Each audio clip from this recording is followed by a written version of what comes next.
recording. Okie dokie. So, starting from, again, the diaphragm, which separates thorax from abdomen, we're going to move up into the abdomen itself, which primarily is taken up by, or the thorax itself, sorry. The thoracic cavity is taken up by the heart and the lungs. So here you can see the heart.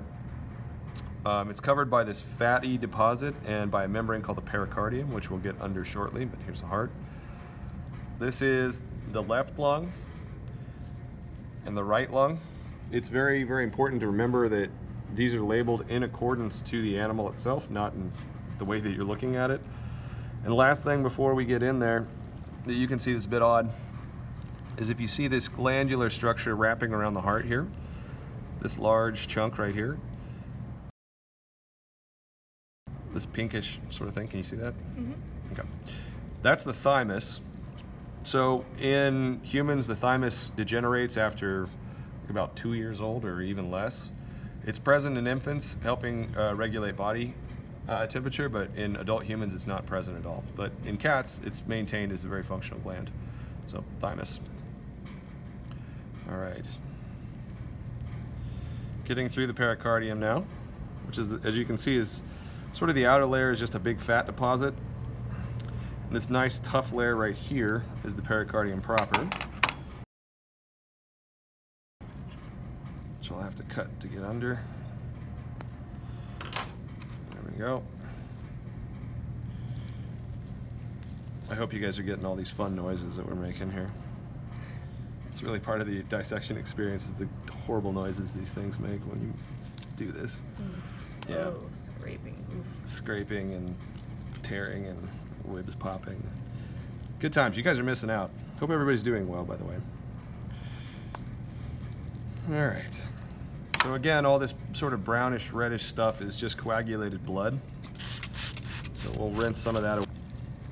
So right on top of the top of the heart is the atria, or are the atria, I should say.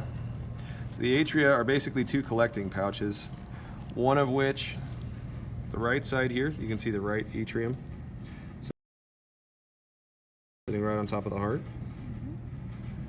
This is what collects blood returning back from the body before it goes into the right ventricle, which is this larger, more muscular pouch right next door, the big one. Most of the mass of the heart is made up by ventricles, which are the major pumpers.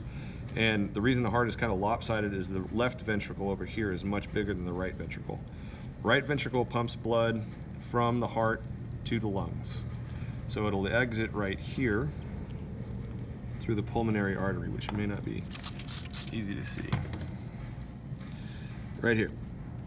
So you can see, oops, kind of, sorry, hang on. Here you go. You can see this blood vessel leaving the right ventricle. Where this is headed off is to the lungs. So this is the pulmonary artery right here. Okay, so right atrium, collecting blood from the vena cava, right ventricle. On the other side,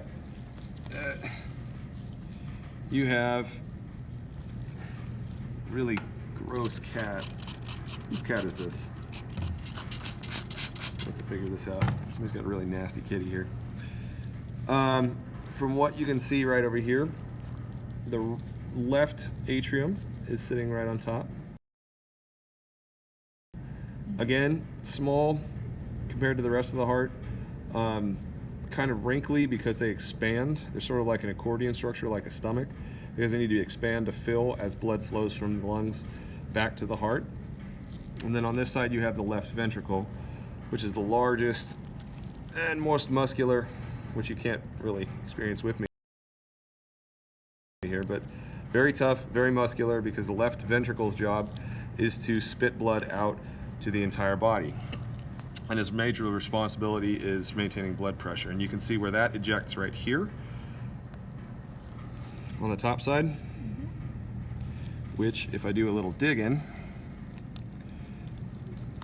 again, enjoy the acoustics there, will come out right here into the aorta